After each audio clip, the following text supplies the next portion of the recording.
अब हमारा टॉपिक है trends in chemical properties of alkali metals.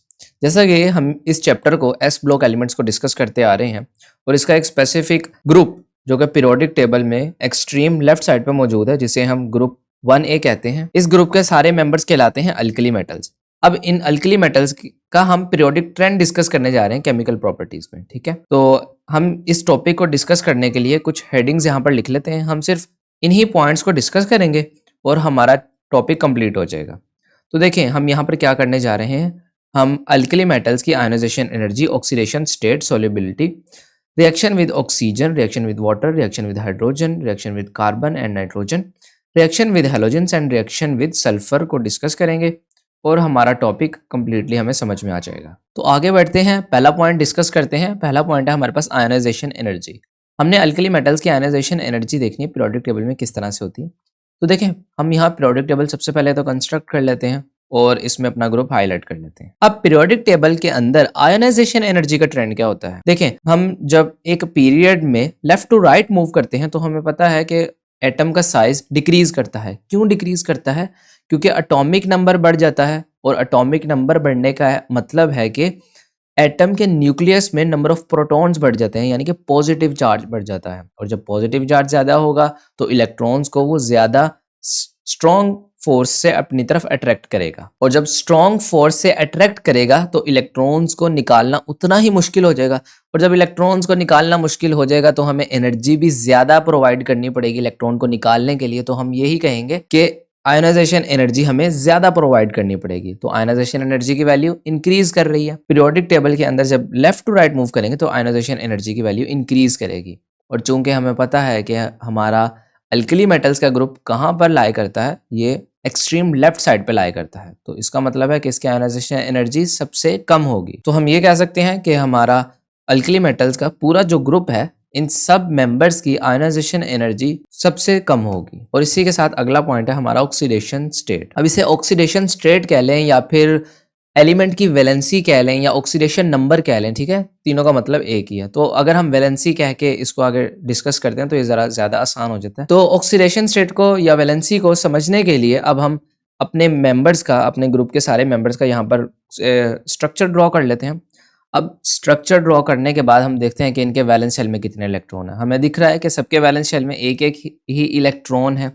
अब सबके वैलेंस शेल में एक एक इलेक्ट्रॉन क्यों है? क्योंकि ये ग्रुप का नंबर क्या है? 1A। ग्रुप का नंबर 1A है तो सबके वैलेंस शेल में भी एक एक इलेक्ट्रॉन ही है, ठीक है। तो अब देखें, अगर हमें पता है ये मेटल्स हैं और मेटल्स इलेक्ट्रॉन रिलीज करते हैं, तो जब मैं इस इलेक्ट्रॉन को निकाल दूंगा, ठीक है, यहाँ से लिथियम के एटम से मैंने एक इलेक्ट्रॉन निकाल दिया, तो अब ये जो एम्प्टी शेल है ये तो खत्म हो जाएगा। और जब शेल खत्म हो जाएगा तो बाकी बचे हुए इलेक्ट्रॉन्स को न्यूक्लियस अपनी तरफ ज्यादा फोर्स ऑफ अट्रैक्शन से खींचेगा। क्यों? क्योंकि देखिए मेटल का साइज भी डिक्रीज हो गया, मेटल का साइज डिक्रीज हो गया और न्यूक्लियस अपने गिर्द जो इलेक्ट्रॉन्स हैं इन पे स्ट्रॉन्ग अट्रैक्टिव फोर्स लगा रहा है। तो इस वजह से अब जब मैं दोबारा किसी एक और इलेक्ट्रॉन को निकालने की कोशिश करूंगा तो ये मुझे निकालने नहीं देगा, ठीक है। और इसीलिए मैं कह सकता हूं कि इनकी ऑक्सीडेशन स्टेट या वैलेंसी या ऑक्सीडेशन नंबर वो +1 होती है और इनकी वैलेंसी +2 देखने को नहीं मिलती हमें। जैसे कि अगले कंपाउंड, अगले एलिमेंट को भी हम देख लेते हैं कि हमारे पास सोडियम है। अब सोडियम में से जब मैं एक इलेक्ट्रॉन निकाल दूंगा तो इसका वैलेंस शेल जो है ये डिस्ट्रॉय हो जाएगा। और देखें अब इसका साइज भी डिक्रीज हो गया।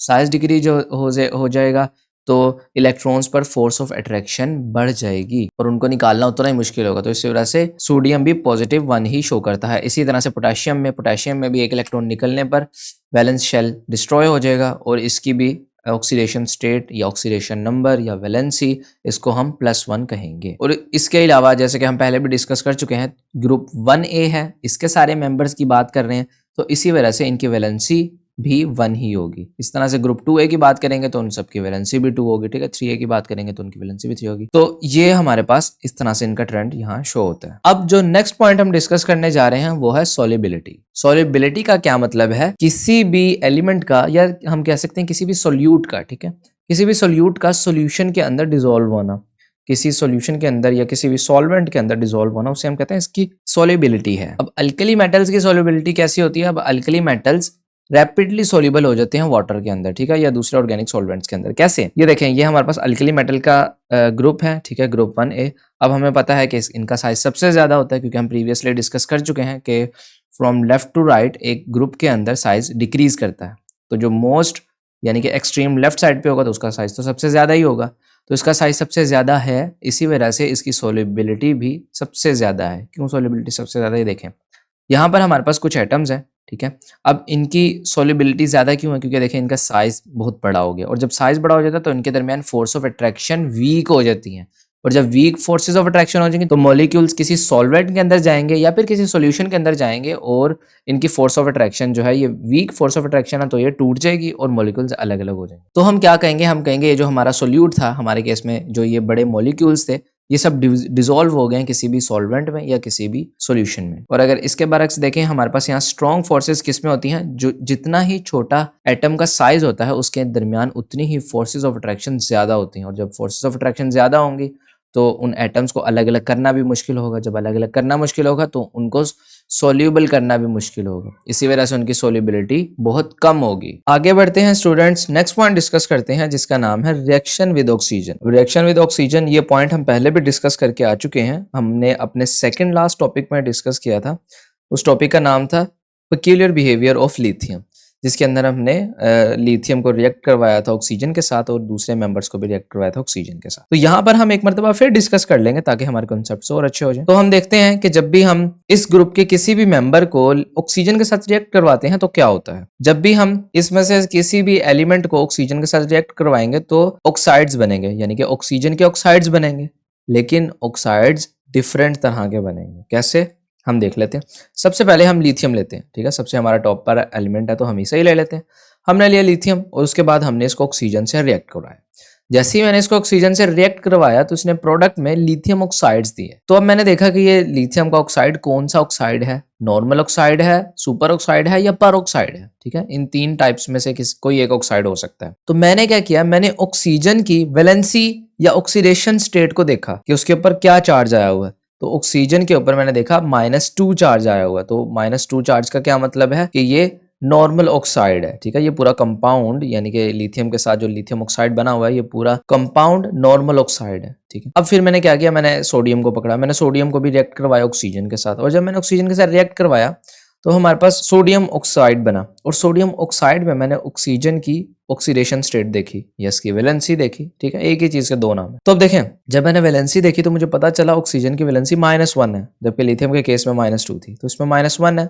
तो मैंने ये कह दिया कि यहाँ पर जो ये कंपाउंड है ये पर ऑक्साइड है, ठीक है, ये नॉर्मल ऑक्साइड नहीं है, ये पर ऑक्साइड है। उसके बाद मैंने पोटेशियम को भी पकड़ा, मैंने पोटेशियम को ऑक्सीजन के साथ रिएक्ट करवाया और मैंने इसको यहाँ पर पोटेशियम ऑक्साइड बना दिया। अब मैंने इसमें वैलेंसी चेक की, किसकी, ऑक्सीजन की। तो मैंने ऑक्सीजन की वैलेंसी देखी, यहाँ पर एक एटम की, ऑक्सीजन के एक एटम की वैलेंसी -½ थी, यानी कि -1/2। तो यहाँ पर मुझे पता चला कि ये ऑक्साइड कौन सा ऑक्साइड है, ये सुपर ऑक्साइड। तो यहाँ पर देखें, तीनों रिएक्शंस में हमारे पास जो तीनों मेंबर्स हैं उन सबके ऑक्साइड्स डिफरेंट हैं। लिथियम के केस में नॉर्मल ऑक्साइड है, तो सोडियम के केस में पर ऑक्साइड है, और पोटेशियम के केस में सुपर ऑक्साइड है, ठीक है। तो ये इंपॉर्टेंट चीज आपने याद रखनी है कि लिथियम जो है वो सिर्फ नॉर्मल ऑक्साइड देता है, पर ऑक्साइड या सुपर ऑक्साइड नहीं देता। और देखिए यहाँ पर ये तीनों डिफरेंट तरह से रिएक्ट कर रहे हैं और डिफरेंट प्रॉपर्टीज शो कर रहे हैं, ठीक हो गया। तो आपने ये याद रखना है, इनका ये ट्रेंड है ऑक्सीजन के साथ जब इनको रिएक्ट करवाया जाता है। इसके बाद अगला पॉइंट डिस्कस करेंगे जिसका नाम है रिएक्शन विद वाटर। ये पॉइंट भी हमने प्रीवियसली डिस्कस किया हुआ है, हम यहाँ पर दोबारा डिस्कस कर लेते हैं। अब जब भी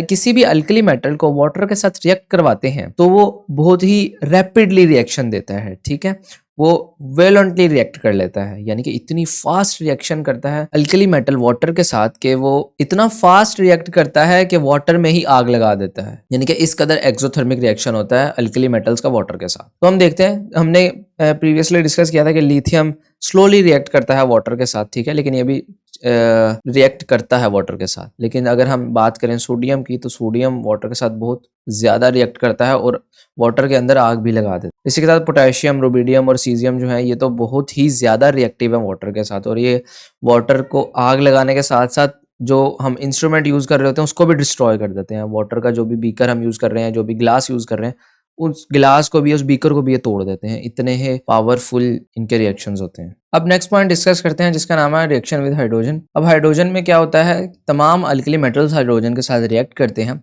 और रिएक्ट करने के बाद उसका कॉरस्पॉन्डिंग हाइड्राइड बनाते हैं। जैसे कि मैं अगर लिथियम की बात करूं तो लिथियम जब रिएक्ट करता है हाइड्रोजन के साथ तो लिथियम हाइड्राइड बनाता है।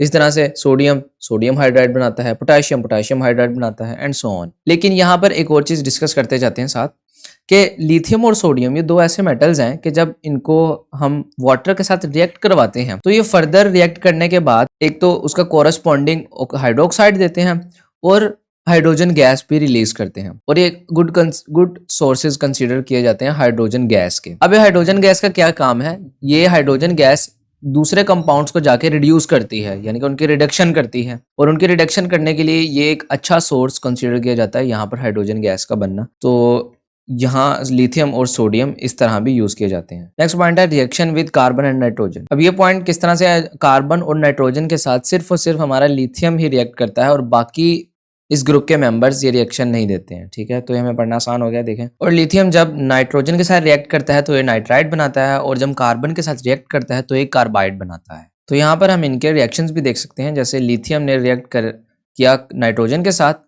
और रिएक्ट करने के बाद यहाँ पर लिथियम नाइट्राइड बना दिए। इसी तरह से कार्बन के साथ जब रिएक्ट करेगा, हमारे पास यहाँ 4 लिथियम होंगे और एक कार्बन होगा, जब रिएक्ट करने के बाद ये लिथियम कार्बाइड बना देगा। अगला पॉइंट है रिएक्शन विद हेलोजेंस। अब हेलोजेंस के साथ भी ये तमाम मेंबर्स रिएक्ट करते हैं और उसका कॉरस्पॉन्डिंग हैलाइड बनाते हैं। तो हमें कह सकते हैं कि alkali metals react easily with halogens to give halides. यहाँ पर अगर लिथियम के साथ रिएक्ट करेगा तो लिथियम हैलाइड बनाएगा, सोडियम के साथ करेगा तो सोडियम हैलाइड बनाएगा, पोटेशियम के साथ करेगा potassium halide and so on. Example के लिए हम इसके एक रिएक्शन भी लिख सकते हैं जिसमें हमने सोडियम लिया और यहाँ पर हमने क्लोरीन लिया, और जब इनको रिएक्ट करवाया तो सोडियम क्लोराइड हमारे पास यहाँ बन गया, जिसे हम नमक भी कहते हैं। इसके बाद अगला रिएक्शन है हमारे पास रिएक्शन विद सल्फर। अब सल्फर में भी सेम यही है, जब भी हम किसी भी अल्कली मेटल्स के साथ सल्फर को रिएक्ट करवाते हैं तो वो इजीली रिएक्ट कर जाता है और उसका कोरस्पॉन्डिंग सल्फाइड बनाकर हमें दे देता है प्रोडक्ट में। तो यहाँ पर अगर हम एक जनरल रिएक्शन लिखें तो जनरल रिएक्शन हम लिख सकते हैं, ये M शो कर रहा है हमारा अल्कली मेटल्स को, और यहाँ पर 2 अल्कली मेटल्स हैं और साथ सल्फर है, और जब ये रिएक्ट करने के बाद हमारे पास उस मेटल का सल्फाइड बना देगा। ओके, तो ये हमारे ट्रेंड्स थे कुछ केमिकल प्रॉपर्टीज में अल्कली मेटल्स के, जो हमने यहाँ पर डिस्कस कर लिए।